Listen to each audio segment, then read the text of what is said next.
சொல்வார். வேற ஒரு வார்த்தை கூட சொல்லுங்க. நீங்கள் என்ன சொல்றது உண்மையிலேயே நீங்கள்லாம் ஒரு அரங்க நிகர் கைத்தட்டி அவருக்கு சிறப்பு செய்யணும்னு சொல்கிறேன்.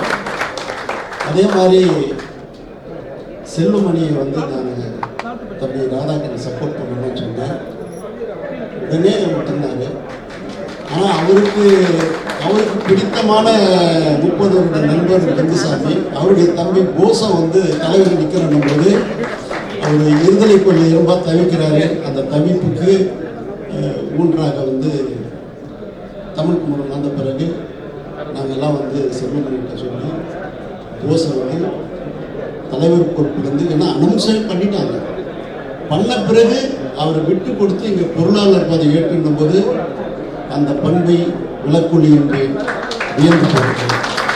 அதற்கு முழு ஒத்துழைப்பு தம்பி செல்வமுடைய மிக சிறப்பான ஒரு வழிகாட்டுதல். அந்த காலத்தில் நம்ம மறக்கவே கூடாது. இந்த திரையுலகத்துக்கு நான் பல முறை சொல்கிறேன், செல்வமணி தான் தலையாய தலைமை. அந்த தம்பி இந்த திரையுலகில் தலைமையேற்று நடத்தினால் இந்த திரையுலகம் செழிக்கும், சிகரம் ஏறும். அப்படிப்பட்ட சூழ்நிலையில் செயலாளர் பதவிக்கு நான் உரிமையாக கமலா சிஸ்டருக்கு நான் ஃபோன் பண்ணேன். சிஸ்டர், நான் சொல்கிறத மறுக்கவும் கூடாது, நீங்கள் செயலாளராக இருக்கணும், நாடாளுக்கு துணையாக இருக்கணும் அப்படின்னு சொன்னேன். பிரதர் என்னை விட்டுடுங்க, நான் இல்லை நீங்கள் உரிமையாக இருக்கணும்.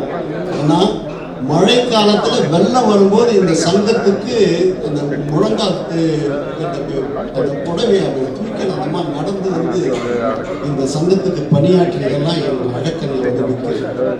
அப்படிப்பட்ட ஒரு வீர பெண்மணி, விவேக பெண்மணி இந்த சங்கத்துக்கு செயலாளராக ஒத்துனது உண்மையிலேயே நாங்கள் செய்த பாக்கியம்.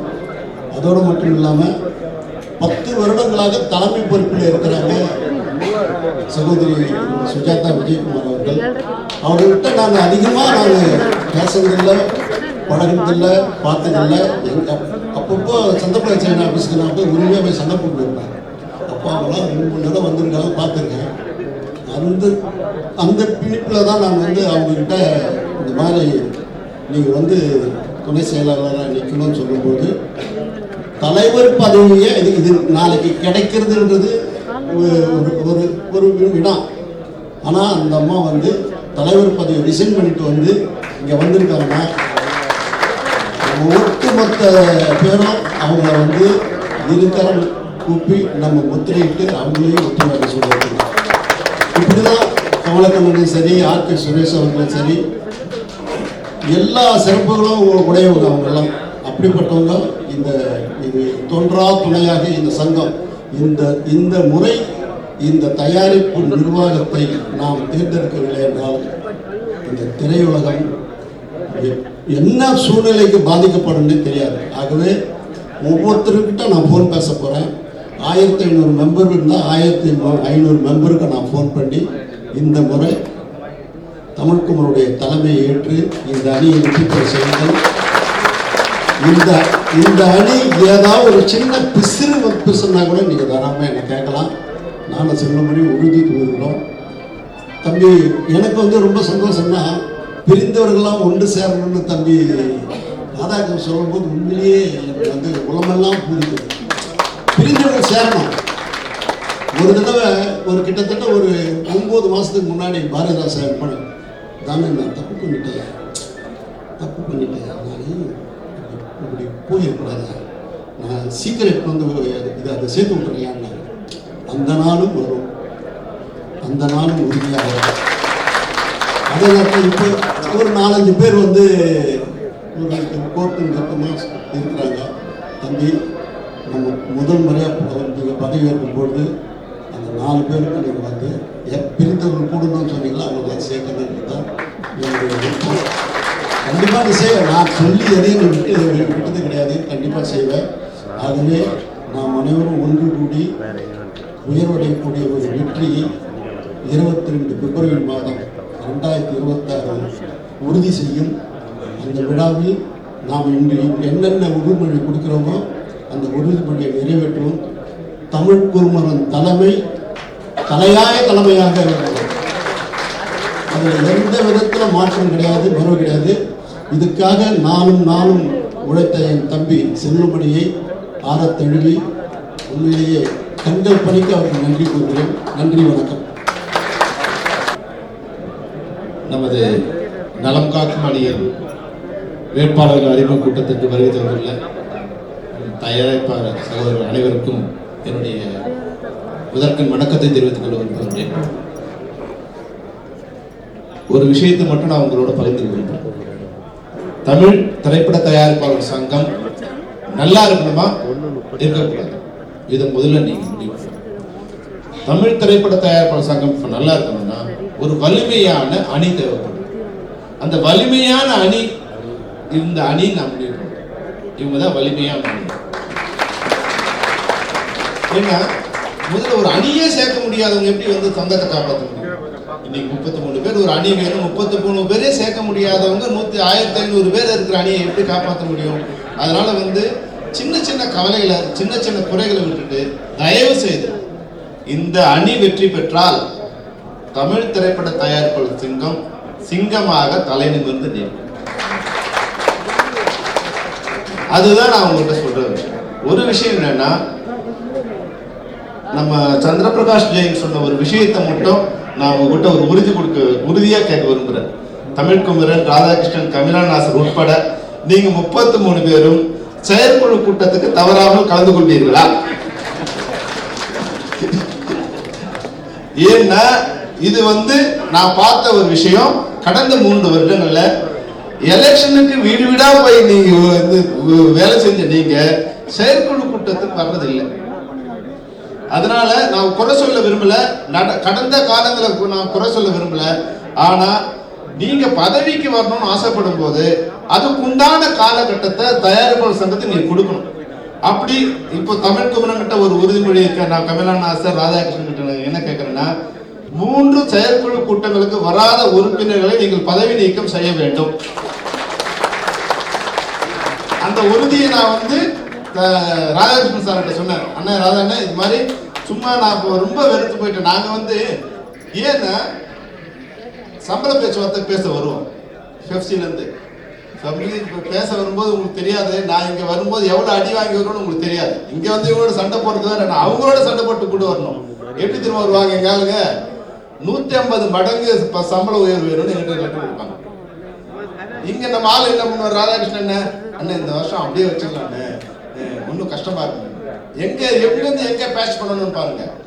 அப்போ அவங்க எப்படி பண்ணுவாங்கன்னா 30 நாள் உட்காந்து பேசுவாங்க எங்க கூட. சார் இப்படி பேசணும், அப்படி பேசணும், இது பண்ணணும், அப்படி பண்ணணும், இப்படி பண்ணணும். அப்போ நாங்க வரும்போது எல்லாம் ப்ரிப்பேர் பண்ணி வருவோம். அப்ப நானே அவங்களை குறைச்சு கொண்டு வந்து ஒரு 60% நான் கொண்டு வந்து நிறுத்துவேன்.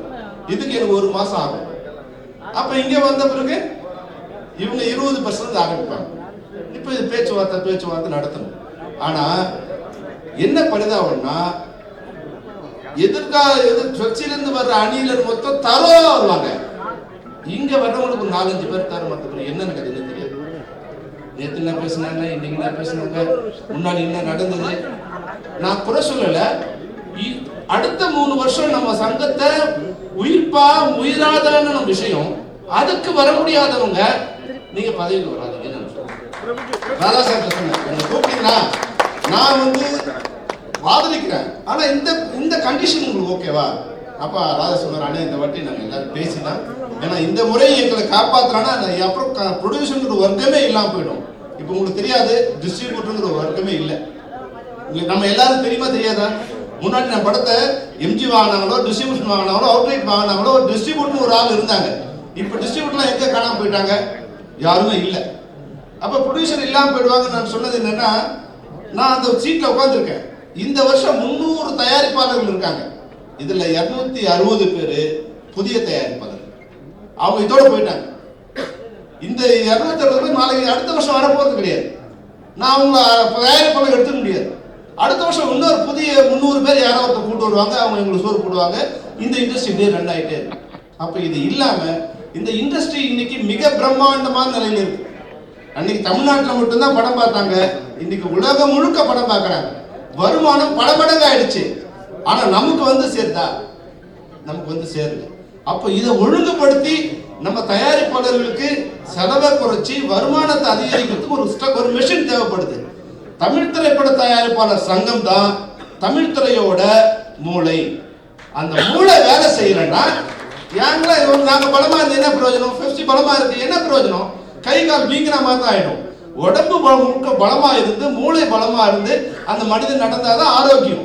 அப்போ எங்களுக்கு என்ன கவலைன்னா, ஐயோ ப்ரொடியூசர் கவுன்சில் நல்லா இருந்தா நம்ம நல்லா இருக்கலாமே அப்படிங்கிற நோக்கத்துலதான் நான் இந்த அணிக்கு நான் என்னுடைய ஆதரவை தெரிவிச்சேன். அண்ணா இந்த நல்ல அணி இது வரணும். அப்போ இதுல வரும்போது தலைவருக்கு நிற்கின்ற தமிழ் குமரன் உண்மையாவே பணிவோட உச்சம், அன்போட உச்சம், பண்போட உச்சம் வந்து தமிழ் குமரன். அவரை நாம் இழந்தா இழப்பு அவருக்கு இல்லை. ஒரு நாள் வருத்தம் இருக்கலாம், ஆனா 3 வருஷம் வருத்தம் நம்மளுக்கு. நீங்க நல்லா புரிஞ்சுக்கணும். என்ன ஏன் சொல்றேன்னா, எனக்கு பெருசா தெரியாது. கொரோனாவில் கஷ்டம். முதல் நாள் வந்து தான சார் தான் ஃபோன் பண்ணேன். சார் இந்த மாதிரி ஏன்னா 5 நாள் வேலை இல்லை உங்களுக்கு தெரியாது. ஒரு நாள் வேலை இல்லைன்னா மறுநாள் சாப்பாடு கிடையாது. அதுதான் இன்னைக்கு இருக்கிற இண்டஸ்ட்ரியோட தொழிலாளர்கள் நிலைமை. சார் 5 நாள் ஷூட்டிங்ல சார் அவர் சொன்னார், தம்பி இன்னும் ஒரு 2 மாசம் இருக்காது பண்ணார். ஐயோ ரொம்ப கஷ்டம் சார், என்ன பண்ணலாங்க? ஒரு 20,000 மூட்டை அரிசி வேணும். தம்பி 1000 மூட்டை அரிசி நான் அனுப்பிச்சிடுறேன், மீதி விஷயத்தை நான் ரெடி பண்ணி கொடுத்துருவேன். அடுத்து சொன்னாரு, நீ குமரன் தமிழ் குமரனுக்கு ஒரு ஃபோன் அடி. உடனே வந்து தமிழ் குமரனுக்கு சார் கிடைச்சோம் சார் எனக்கு தெரியுது. ஆனா எடுத்த உடனே அவர் எவ்வளவு அன்பா பேசுறாரு. அண்ணன் சொல்லுங்க அண்ணன், அந்த உறவு இருக்கு இல்லையா, அது ரொம்ப மனித நேயத்தை தாண்ட ஒரு அண்ணன் சொல்லுங்க அண்ணன். நான் சொன்னேன் இது மாதிரி வந்து பெப்சியில் கொஞ்சம் உதவி பண்ணணும் சார், எனக்கு அரிசியில் வேணும். என்ன சொல்லுங்களேன் எவ்வளோ வேணும்? நான் கூச்சம் எவ்வளோ கேட்கறதுன்னு கூச்சம், ஏன்னா பெரிய பழக்கம் இல்லையே. சொன்ன உடனே அடுத்த நிமிஷம் அண்ணன் 1 கோடி நான் வாங்கி தந்துடுறேன். மறுநாள் எங்களுக்கு 1 கோடி ரூபாய் தமிழ் திரைப்பட தயாரிப்பாளர். அதுபோல பில்டிங் கட்டினா அவ்வளோ 1 கோடி கொடுத்தாங்க சார். நம்ம மெம்பருக்கு இன்சூரன்ஸ் பணம் கட்டல, அதுக்கு 50 லட்சம் கொடுத்தாரு. அது மட்டும் இல்லை, இந்திய திரைப்படத்துறையிலே இல்லாத ஒரு விஷயம், ஒரு விபத்துல வந்து 7-6 பேர் இறக்குறாங்க. ஒருத்தருக்கும் 2 கோடி ரூபாய், ஒருத்தருக்கும் 2 கோடி ரூபாய். அவங்க மருத்துவ செலவு, மருத்துவம் முடிஞ்சு வர வரைக்கும் அவங்க டெய்லி சம்பளம், அவன் வேலை செஞ்சா என்ன சம்பளமோ அந்த சம்பளம். இது வந்து அந்த மனசு, அதுதான் வந்து தமிழ் குமரனோட. அப்போ தமிழ் குமரன் சாரை நம்ம வந்து ஜெயிக்க வைக்கிறது நல்லது. நம்ம ப்ரொடியூசர் கவுன்சில் பிரசிடென்ட் சொல்றதுக்கு ஒரு அடையாளம். அப்ப நம்ம ஓட்டு யாருக்கா இருக்கணும்? தமிழ் குமரனுக்காக. அடுத்த அடி வந்து நம்ம வந்து கமிலாவும் ராதாகிருஷ்ணன் சார் வந்து முதல் முறையா எனக்கு இயக்குனர் வி சேகர் தான் வந்து இன்ட்ரோடியூஸ் பண்ணாரு. அவர் மேல எனக்கு பெரிய என்ன ஒரு எப்ப ரப்சராகவே இருக்காரு, சண்டை போட்டுனே இருக்கிறாரு அப்படின்னு அவர் மேல எனக்கு ஒரு பெரிய இதுவும் இல்லை.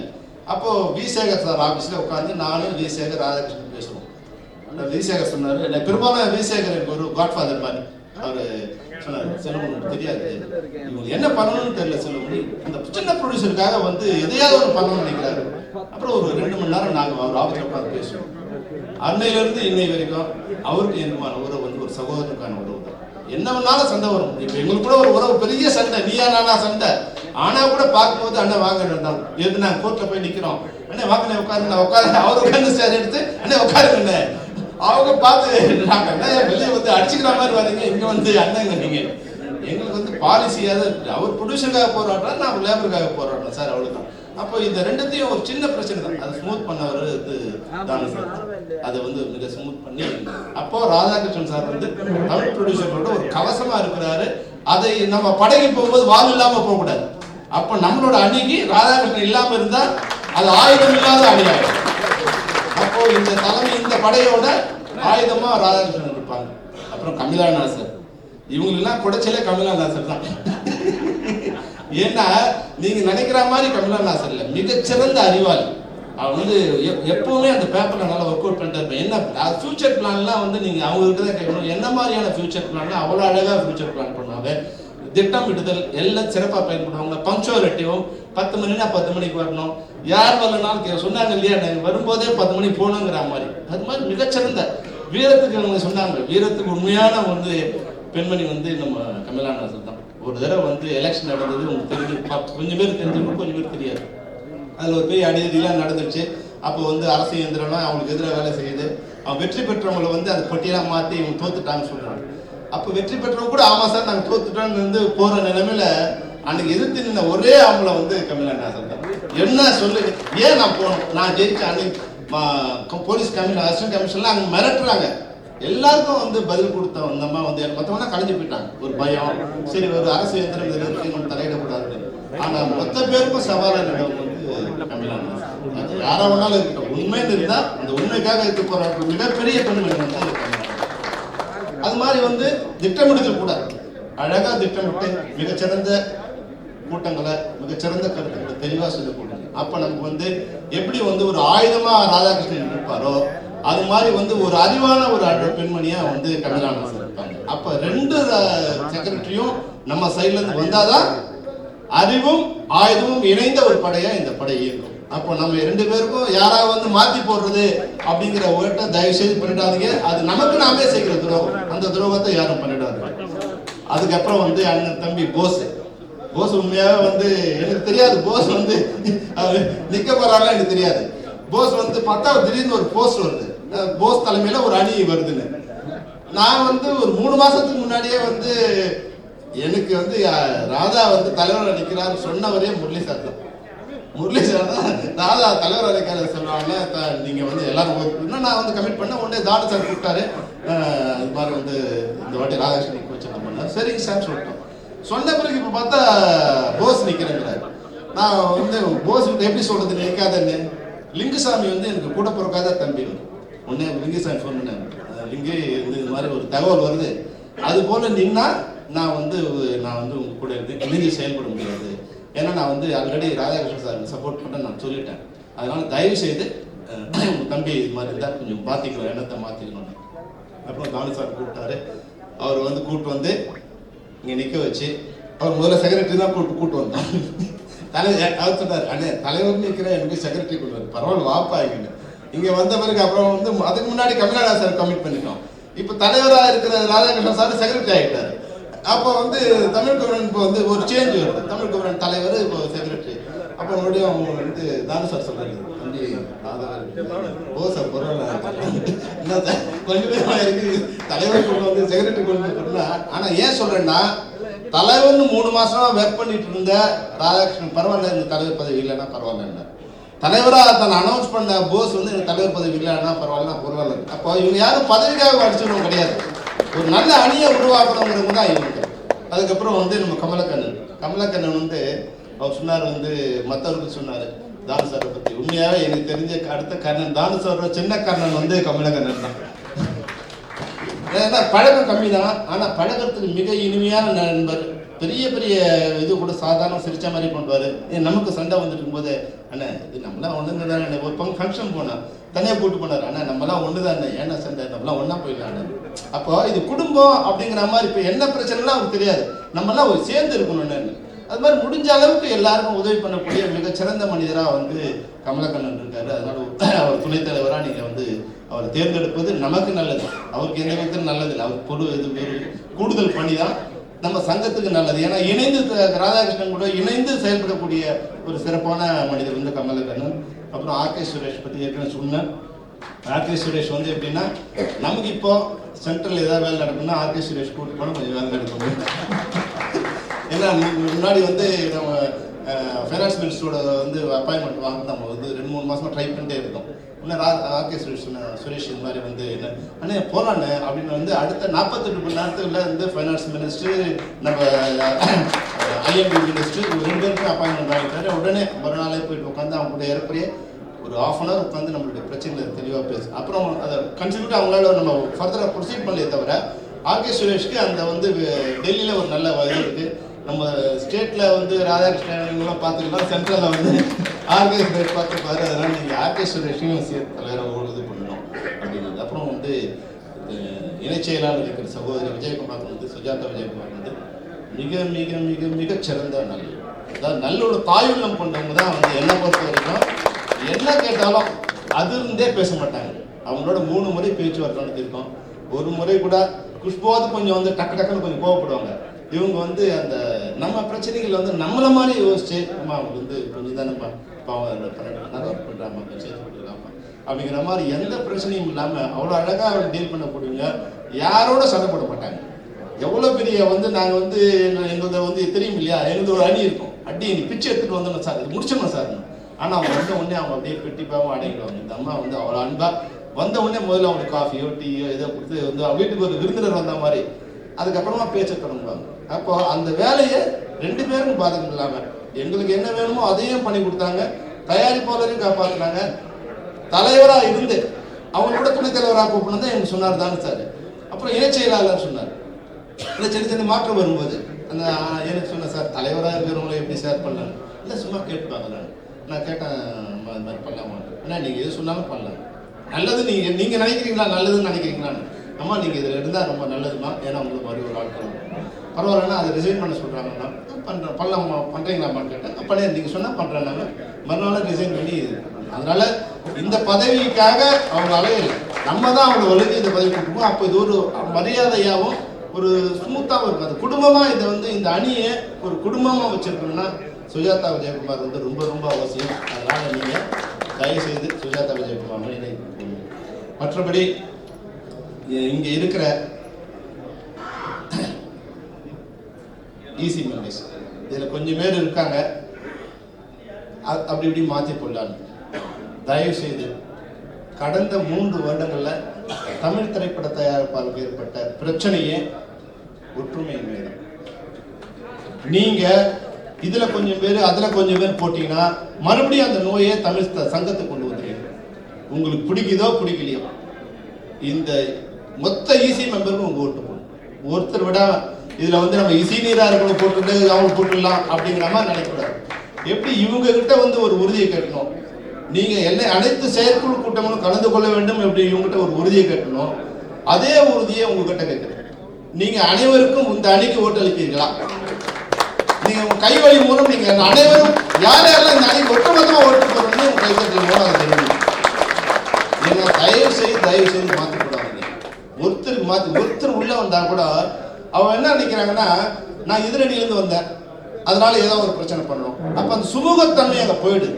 அப்போ தயவு செய்து இந்த அணியில் இருக்கிற சகோதரர் அழகன் தமிழ்மணி, சகோதரர் சித்தாராட்சிமன், கஃபார், முரளி, மாதேஷ், பிரவீன்காந்த், ஞானவேல், பழனிவேல், பைஜாடாம், Mahendran, Jothi, Senthamarai Kannan, K Murugan, Nilgiri A Murugan, Solai Sahadevan, David Raj, Jayaseelan, Rajendra Fakruddin, VN Rajithkumar, தாய் சரவணன், பிரதீப் சாம்ஸ், SN Rajarajan, PG Balaji, A Ezhumalai, Isakki Raja, Dhanashanmugan, இந்த 26 பேரும் வெற்றி பெறும்போது தான் தயாரிப்பாளர் சங்கம் வெற்றி. 33 பேர் ஒரு அணியா இருந்து செயல்படுவாங்க அப்படிங்கிற நிலையை நாம உருவாக்க வேண்டும். அப்போ இந்த கூட்டம் நான் இப்போ பார்க்கும்போது எனக்கு ஒரு சந்தோஷம் என்னன்னா, வழக்கமா வந்து நாங்களாம் வந்து உட்காந்துருப்போம், கொஞ்சம் கொஞ்சமாக சேருவாங்க, அப்புறம் ஃபுல்லாக கூட்டத்தாங்க. ஆனால் இப்போ மாறா இங்கே மொத்தமாக ஒரு 500 பேர் உள்ளே உட்காந்துருக்காங்க. நாங்கள் உள்ளே வரும்போதே 500 பேர் வந்திருக்காங்க, நாங்கள் தான் லேட்டாக வந்தோம். இப்போ பார்த்தா வெளியே ஒரு 500 பேர் இருக்காங்க. அப்போ ஏறக்குறைய இப்போ வந்து ஒரு 700-800 பேர் இங்கே இருக்கு. மொத்தமாகவே 1500 பேர் தான். நம்ம ஒரு வேலை செய்ய முடியுமா? எனக்கு ஒரு 3 ஓட்டு, நான் இன்னொரு 3 ஓட்டை கொண்டு வரேன். என்னை நம்பி ஒரு 50-100 பேர் ஓட்டு போடுவாங்க, அது வேறு விஷயம். ஆனால் இவங்க போட மாட்டாங்கன்னு சொல்லுது. ராதாவோ ஒரு தமிழ் குமரனோ கமிலாவோ, சார் இவங்க போட மாட்டாங்க சார் அப்படின்னு ஒரு 3 பேர் எழுதி கொடுத்தீங்கன்னா அந்த 3 பேர் ஓட்டை நாங்கள் வாங்கிட்டோம். அப்போ நீங்கள் 2 பேர் ஓட்டை நீங்கள் வாங்கி கொடுக்கணும். ஒருவர் இங்கே வந்திருக்க ஒரு உறுப்பினரும் 2 ஓட்டை வாங்கிட்டாங்க. ஏன்னா வெற்றிங்கிறது எப்படி இருக்கணும்னா, மார்ஜினல் ஜெயிச்சாங்க, கொஞ்சம் ஜெயிச்சாங்க அப்படி இருக்கக்கூடாது. மொத்தம் 1500 ஓட்டில் 1300 ஓட்டு போடாதுன்னா 1100லேருந்து மினிமம் ஓட்டு 1100 இருக்கணும். 1100 மினிமம் ஓட்டாக இருக்கணும், 1250 அதிகபட்ச ஓட்டாக இருக்கணும். அப்போது அதுதான் சிறந்தது. ஏன்னா இந்த அணி அது போல் அணியாக இருக்கும். இந்த அணி வெற்றி பெற வைக்க வேண்டியது யாரோட கடமை? நம்ம தயாரிப்பாளர் உங்களோட கடமை. நிச்சயமாக ஏன்னா தானு சார் சொன்ன மாதிரி இதில் அனைத்து வழிகளிலும் நாங்கள் அவரோட தானு சாருக்கு எனக்கு நிறைய விஷயங்கள் சொன்னார். அப்படி அவர் சொல்லி என்ன அடித்தாலும் தாங்கிக்கிறான்டா அப்படிங்கிற மாதிரி நம்ம ஊசி பேசி இதே வேலையாக வந்து காலையில் ஆரம்பித்த மீட்டிங் இருந்து இன்னைக்கு வந்து 9 மணி ஆச்சு. இன்னும் ஒரு மீட்டிங் வெளியே கீழே உட்காந்துட்டு இருக்காங்க. இப்படியே ரவுண்ட் த கிளாக் இருக்குது. இருந்தாலும் பரவாயில்ல, இந்த தமிழ் திரைப்படத்துறைக்கு நான் ஒரு சாதாரண ஒரு அசிஸ்டன்ட் டைரக்டராக வந்தேன், இன்னைக்கு வந்து இயக்குனராக தயாரிப்பாளராக இந்த நல்ல நிலைமையில் இருக்கிறதுக்காக நம்ம இண்டஸ்ட்ரி. அப்போ நான் என்னால் கூட இருக்கிறவங்களுக்கு சின்ன சின்ன உதவி பண்ண முடிஞ்சா அந்த ஒரு வந்து சார் சொன்னார், கோடான் சார் சொன்னார், இது மாதிரி 10 ப்ரொடியூசர்ஸ் சூஸ் பண்ணாங்க. அந்த பேங்க்குக்கு நீங்கள் வந்து சந்திரபிரகாஷ் சாரை வந்து சேர்மனாக போடுங்க. ஒரே ஒரு பைசா அங்கே எவனும் வாங்க முடியாது. ஃபைனான்ஸ் ஆனவங்களுக்குலாம் தெரியும். ஏன்னா அவர் பணத்தை இல்லை, சங்க பணத்தை கூட அவர் தான் பார்ப்பார். டிடிவின்னு தமிழ் திரைன்னு ஆரம்பித்தோம். எங்கள் பணம் தான். நாங்கள் 3 லட்சம் போட்டு 30 லட்சம் எங்கள் பணம் தான். ஆனால் வெளியே 2 கோடி ரூபாய் நாங்கள் டெபாசிட் வாங்கியிருந்தோம். அவர் சொல்லிட்டாரு, செல்வமணி இந்த 30 லட்சம் ரூபாய் நீ கையெழுத்து போட்டு சொன்னால் போடுவேன். அந்த 2 கோடி வந்து ஒரு பைசா கூட நம்ம எடுக்கக்கூடாது. அது அப்படியே தான் வச்சிருந்தோம். அது இன்னொருத்த பணம், அதை நம்ம தொடக்கூடாது. கடைசியாக நாங்கள் அந்த 2 கோடி ரூபாய் திருப்பி கொடுத்து ஏசிஎஸ் வந்த பிறகு அது மூலமாக தான் தந்தோம். ஒரே ஒரு காசு கூட அதில் எழுந்ததெல்லாம் எங்கள் பணத்தை தான். அது மாதிரி அவர் சங்க பணத்தை அப்படி மாதிரி வச்சிருப்பார். அப்போ அந்த பேங்க் ஏற்படுத்த நிச்சயம். இப்போ உங்களுக்கு சில பேருக்கு அது காமெடியாக தோணலாம், ஆனால் இது செயல்படுத்த முடியும். ஏன்னா நம்ம சொசைட்டியில் வந்து ஹவுசிங் சொசைட்டி இருக்கு இல்லைங்களா, இதன் மூலம் அதுவே ஒரு பேங்க் தான். அது மூலம் நகை கடன் கொடுக்கலாம், ஃபைனான்ஸ் வாங்கலாம், வட்டிக்கு பணம் கொடுக்கலாம். அதை சிறப்பாக பயன்படுத்தினா இன்னைக்கு கூட அந்த விஷயத்தை நான் உங்களுக்கு சொல்ல விரும்புகிறேன். அதான் சார் தமிழ்குமரன் சார், அதில் வந்து 1000 தயாரிப்பாளர்கள் வீடு கட்டலாம் சார். 1000 நீங்கள் அதை வந்து இன்னைக்கு படம் வீடு இல்லாத தயாரிப்பாளர்கள் 1000 தயாரிப்பு வீடு கட்டலாம். குறைந்த வட்டியில் நாங்கள் வந்து உங்களுக்கு நீங்களே பண்ணிக்க முடியும். ஏன்னா நாங்கள் சொல்ல வேண்டியதில்லை. இருந்தாலும் அது மாதிரி தேவைப்பட்டால் பேங்க் வந்து இன்ட்ரெஸ்ட் கொடுக்க விருப்பம் இல்லைன்னா தனியார் மூலம் கூட எங்களால் பண்ணித்தர முடியும். இப்போ ஏறக்குறைய நாங்கள் வந்து எல்லாத்தையும் ரெடி பண்ணிவிட்டோம். இப்போ கவர்மெண்ட்டோட அப்ரூவலுக்காக வெயிட் பண்ணிட்டு இருக்கோம். ஒரு 6000 வீடு கட்டுறதுக்கு நாங்கள் ரெடி பண்ணி எல்லாத்தையும் ஓகே பண்ணி வச்சுருக்கோம். இப்போ கவர்மெண்ட் அப்ரூவல் கொடுத்துருக்கோம். அது அப்ரூவல் வந்துச்சுன்னா நாங்கள் வீடு கட்ட தொடங்கிடுவோம். அது மட்டும் இல்லாமல் சின்ன முயற்சியாக நாங்கள் வந்து ஒரு ஸ்டுடியோ தொடங்கி இன்றைக்கி வந்து தமிழ்நாட்டில் இருக்கிற பிரம்மாண்டமான ஸ்டுடியோ நம்ம ஸ்டுடியோ தான். நம்ம அரசு கொடுத்த இடத்துல 20 ஏக்கர் 15 ஏக்கரில் நாங்கள் பிரம்மாண்டமான ஸ்டுடியோ கட்டியிருக்கோம். அது மாதிரி நம்மளோட முயற்சிக்கு நீங்கள் 1000 பேருக்கு அதில் தாராளமாக ஒரு ட்ரிபிள் பெட்ரூம் ஃப்ளாட் கட்டி கொடுக்கலாம். அதுக்கு உண்டான வசதி இருக்குது, இடமும் இருக்குது. அது வீடு இல்லாத தயாரிப்பாளர் கொடுத்து வீடு இருக்குன்னு கொடுக்கலாம். 1000 பேருக்கு அந்த 10 ஏக்கர் இடத்துல வீடு கட்ட முடியும். அதுக்கான முயற்சி எங்கள் எடுத்தீங்கன்னா ராஜா சார், அதுக்கு உடனிருந்து நாங்கள் நிச்சயமாக நாங்கள் அதுக்கு என்னாலான முயற்சி உதவி சொல்லுவோம். மற்றபடி நான் உங்களுக்கு அதிகமாக சொல்ல வேண்டியதில்லை, அதிகம் எல்லாருமே சொல்லிட்டோம். நாம் வெற்றி பெறுவது இந்த வெற்றி கூட்டணியான நலம் காக்கும் அணி வெற்றி பெற்றால்தான் தயாரிப்பாளர் சங்கம் வெற்றி பெற்றார். ஒரு முறைக்கு 2 முறை யோசித்து அனைத்து பேர் 33 பேரையும் வாக்களித்து பெருவாரியான வாக்கு வித்தியாசத்தில் அவரை வெற்றி பெற வைக்க வேண்டும் என்று கேட்டு உங்கள் அனைவருக்கும் நன்றி கூறி விடைபெறுகிறேன். நன்றி.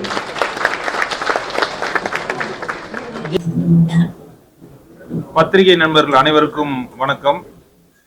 தமிழ் திரைப்பட தயாரிப்பாளர் சங்க தேர்தல் 2026 to 29 பிப்ரவரி மாதம் நடக்குது. இது ரொம்ப முக்கியமான தேர்தல்.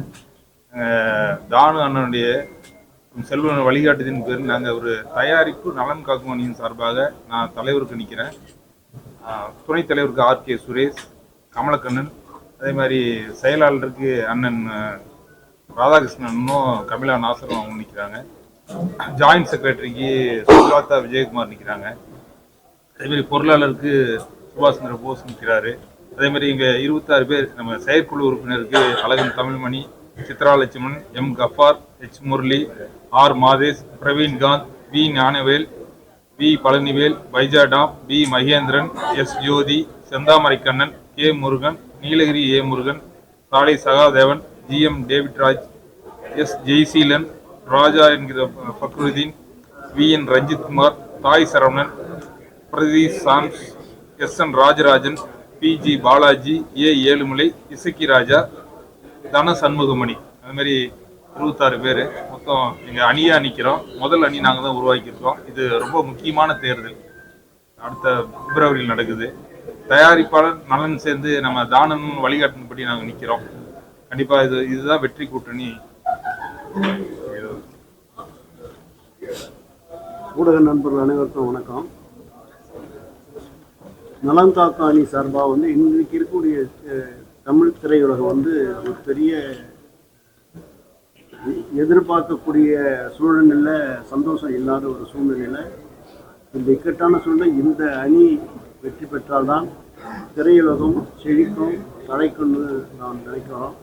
அதுக்காக தான் தம்பி செல்வமணியும் நானும் சேர்ந்து இந்த அணி கூட்டமைப்பாக உருவாக்கி எல்லாரும் சந்தோஷமாக இருக்கணுன்றதுக்கு உதாரணத்துக்கு தலைவராக நிற்கக்கூடிய தமிழ்குமரன் எந்த பொறுப்பும் இல்லாத போதே தயாரிப்பாளர் சங்கத்தில் வந்து ஜீவாதார பிரச்சனை வந்து இன்சூரன்ஸ். ஒவ்வொரு தயாரிப்பாளருக்கும் மிகப்பெரிய ஒரு பலமே வந்து அவங்களுடைய வாழ்வாதாரத்தை தொலைச்சிருக்கிற நேரத்தில் இந்த இன்சூரன்ஸ் தான் அவங்களுக்கு பெரிய அடித்தளம். அந்த இன்சூரன்ஸுக்காக தமிழ்குமரன் வந்து 50 லட்சம் எப்படிப்பட்டவர் இந்த நலக்காக்க அணிக்கு தலைவராக வரும்பொழுது இந்த தமிழ் திரைப்பட தயாரிப்பாளர் சங்கம் மிக சிறப்பான ஒரு எழுச்சியும் ஒரு எதிர்காலத்தை நம்பி வாழக்கூடிய சூழ்நிலைக்கு வரும் என்ற நம்பிக்கையில தான் இது அமைந்திருக்குது. இது நிச்சயமாக அறுதிட்டு உறுதி கொள்ளலாம் எதிர்கால திரையுலகத்தை தாங்கி நிற்கும். அப்படிப்பட்டதுக்கு தான் நாங்கள் அனைவரும் ஒன்று சேர்ந்திருக்கிறோம். இது சார்பாக தம்பி செல்லும்படியும் பேசுகிறேன்.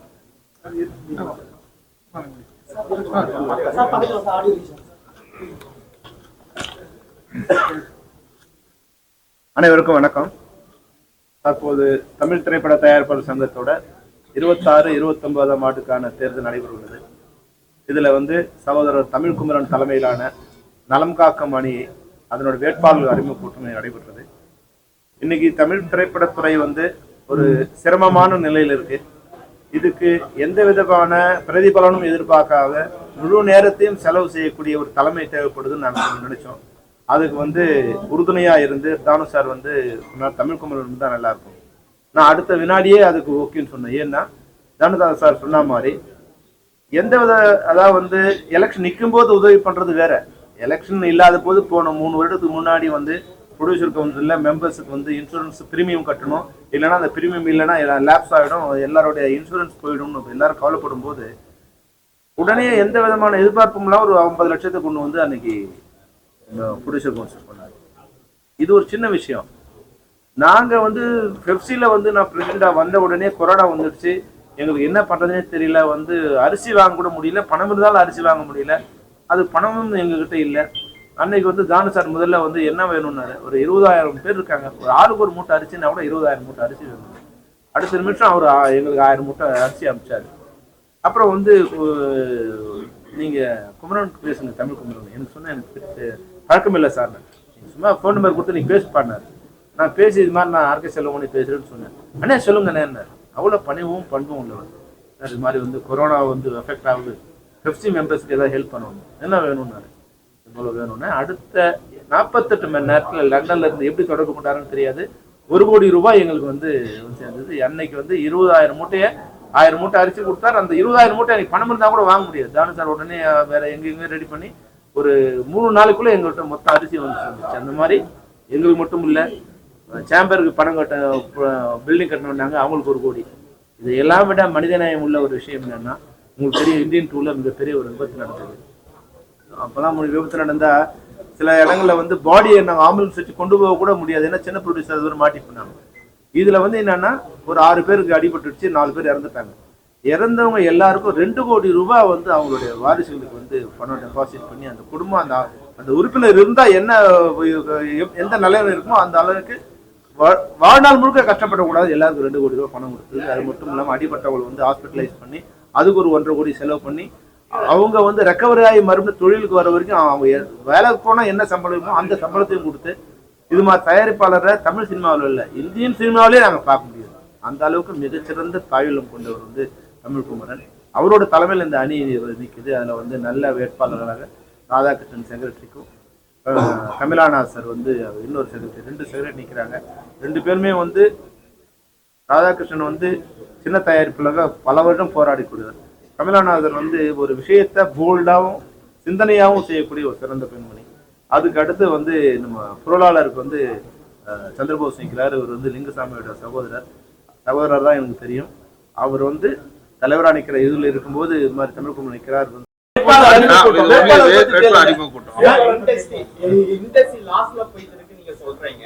ஆனா வந்து சமீப காலங்கால 100 கோடி வசூல் 200 கோடி வசூல்னு அவங்களே ப்ரமோஷன் பண்றாங்க.